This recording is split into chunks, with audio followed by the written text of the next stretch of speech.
Next up at UFC Vegas 44, we have Leonardo Santos versus Clay Guida. Leonardo Santos 18-4 overall, 4-1 in his last 5 with a 7-fight win streak before his last fight, which was a loss. Clay Guida 36-21 overall, only 2-3 in his last 5, coming off of that split decision loss to Mark O. Madsen. Clay Guida, straight up legend at this point. While he's not quite 40, he is starting to slow down, but even a slower Clay Guida is ridiculously high paced. Great cardio, relentless wrestling, solid striking. He makes up for any technical gaps with speed, volume, and pace.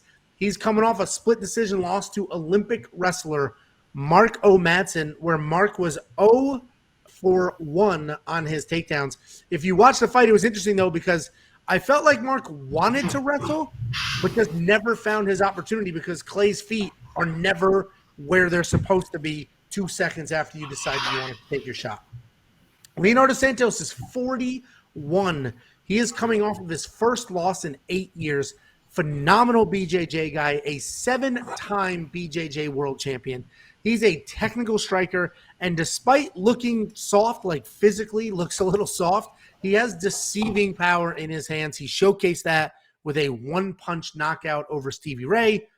Cardio can be Leonardo's issue, especially at this age. So, to summarize, Leonardo Santos is good everywhere. And if he didn't get knocked out at the very tail end of his last fight, he would have won that decision and be the owner of a really impressive win streak. I think in order for Leonardo to win, he'll need to take Clay down. He'll need to work his BJJ from top. I think Clay is too good to be submitted when he's on top, meaning if Clay gets the takedowns, I don't think Leonardo is going to be able to submit Clay from bottom. Leonardo has a nice variety of takedowns, though. He will shoot doubles. He'll work in throws. He mixes it up well. The only issue is he has a low 29% takedown accuracy, and taking down a guy like Clay Guida, who's never in one place for more than 2 seconds, is not an easy thing to do. There's a tricky fight, tricky pick, because Clay's pace alone will give Leonardo trouble, especially later in the fight. But my heart is saying Clay Guida, but my brain is saying Leonardo. I think he's the better. He's got more power. He definitely has better jiu-jitsu. I think he's got the better striking. Clay has been beaten by many people like this before. But the pace alone can be an issue. So I like Leonardo Santos to win. I think this is a straight-up pick 'em. I think the odds are crazy, but I do like Leonardo. This is a great spot for Clay Guida plus 3.5, but those odds were stupid as hell. Jakey boy, what are your thoughts?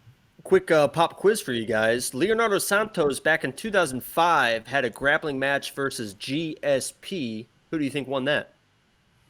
2005? 2005. I would say GSP because of the wrestling. It was Santos. I would say Santos just because you're asking the question like it's a weird answer. It was actually like they were in like just like this, and Santos did like that jump up pull guard into like a triangle and armbar GSP like within the first minute. So it's pretty wild. But so he was very good. But as you mentioned, that was 2005. He's 41 years old, and his last fight, while he got absolutely flatlined by Grant Dawson. I think he was going to win that fight. He was trying to do the Ryan Hall heel hook or knee bar or whatever, and Dawson just started hammer fisting in, and he was like out, and then got hit like 2 more times, just bouncing his head off the canvas. And at 41 years old, I think that was the first time he's really been knocked out since like 2004 or something like that. But absolutely flatlined. It wasn't March, so he's had time to recover, but who knows how he's going to come back from that. Clay Guida, you mentioned the pressure. That's his path to victory. It's going to be pressure, pressure, pressure. I don't know if Clay Guida is going to be able to get the takedowns. Leonardo Santos versus Grant, his last fight, Grant was 1 for 13 on takedowns. The fight before that, Roman was 1 of 11 on takedowns. Leonardo Santos, if he wants to pull guard, maybe he does something weird like that. But if you just pressure the guy, he's a defensive striker, right? So he's going to be constantly backing up. You got to get in his face, work him against the fence. He will do some weird trips and stuff to try and get offensive takedowns on his own against the fence. But Clay, he's too savvy for that stuff. He's too good of a wrestler, too good in his own jiu-jitsu. I think you just pressure, make it ugly, win that typical Clay Guida fight. And I like Clay Guida to win this fight the way that he always wins his fights. All right. Solid pressure for Clay, even though you acknowledge Leonardo's pretty much better everywhere. Danny boy, what are your thoughts here? I think this is Clay Guida's fight. I mean, again, it comes down to game plan, but I think the line is way off. I think Clay Guida. I don't think he needs to shoot a takedown. I think he needs to just strike. I mean, Leonardo Santos. Let's be honest. He was a power striker, maybe 10 years ago, right? But his last fight, he looked good. He looked technical, but he didn't look like anything that dominant, right? He didn't look like he's gonna destroy Clay Guida, walk off KO, anything like that. Could catch him clean, you never know. But Clay Guida has looked better with his striking lately. I always talk about the Michael Johnson fight. Like, he was landing big shots in that fight in the striking exchange against Michael Johnson.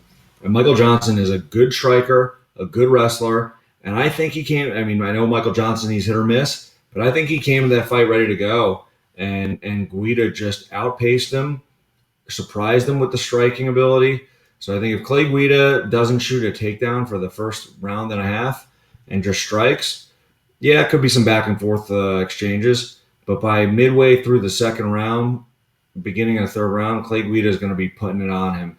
And I think at that point he can do it however he wants. Takedowns, striking. I think this is Clay Guida's fight. I think he should be the favorite, to be honest. Cardio alone is a major edge, and Clay Guida hasn't been submitted. I mean, I know everyone talks about all the submissions, but his last submission was Charles Oliveira in 2018, right? Guillotine. Oh, I'm sorry, that wasn't his last. Jim Miller, guillotine. Okay, so shoot and takedown, gets caught in a guillotine. Charles Oliveira, shoot and takedown, probably gets caught in a guillotine. I don't think he should shoot. If he doesn't shoot and he strikes with this guy, Santos is probably not going to knock him out. Clay Guida is tough as can be, and I think it's just a matter of letting him fade, and then you're going to turn over, and Guida could get the finish later on in the fight. Yeah, I mean, I'm on the other side of it. I see what you're saying. I would also argue that Clay Guida just lost a striking match with a straight-up wrestler, but his ridiculous pace it can be problems for anybody. So I'm not going to argue. He won that fight, though, right? I saw part of it. I heard a lot of people say that he got robbed. Either way, it was way closer than it should have been, because the analysis was if he keeps it striking, he dominates. Well, I think he was supposed to be dominated. I think Mark was a huge favorite. Yeah, Mark is an Olympic guy. Yeah, right. Mark's an Olympic. The Olympian is actually his name, but I think he's a Greco guy, right? Yeah. He only tried one single takedown because he felt like he was winning the striking. So anyway, he's a lot younger, but he's 37, which compared to 41, 42 actually is a lot younger. But fresher too. Yeah, I mean, his age is insane with the cardio. I'm not going to argue with anybody picking Clay Guida. That guy's cardio can get him through anything. Stupid tough. Even an exhausted, older, slow Clay Guida has better pace than most. So DraftKings. My opinion, whatever side you're on, you guys obviously like Clay Guida, $7,400. I guess you can't really go wrong with that. $8,800 for Leonardo. It's high. If you think you're going to get a stoppage, it's worth it. But that is a lot of money to spend if you don't think you're going to get a stoppage.